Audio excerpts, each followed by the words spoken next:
know, it's so ridiculous. But it gets more ridiculous because we are learning more about the death toll that's coming out of Gaza. Of course, when the conflict was actually raging, it was hard to get an accurate picture of how many people died, how many of those were civilians, how many were terrorists. There were numbers ranging from 70,000 to 170,000, and it was all very muddied. But the official death toll that seems to be the consensus between Hamas and also Israel is 70,000.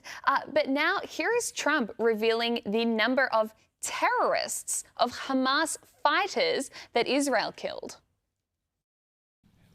Don't forget, you had October 7th, which was a horrible day, 1,200 people killed. But Hamas has lost 58,000 people. That's big retribution. That's big retribution. People understand that. So, no, I think they're all tired of fighting.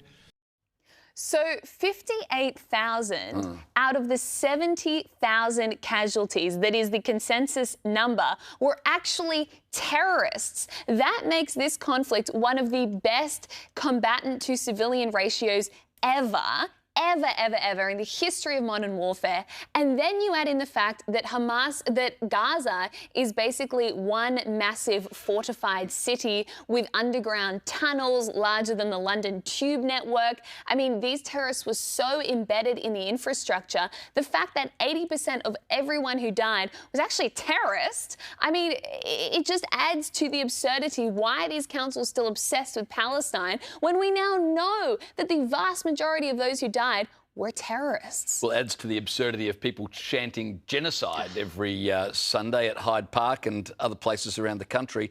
It also means that rather than dragging the leaders of Israel before The Hague, they should give them all a medal. It's an astonishing achievement if that is true. And they might like to ask the question of why Hamas was putting so many people in harm's way, because it suited their agenda. We knew that from the beginning, and we are still at the same point.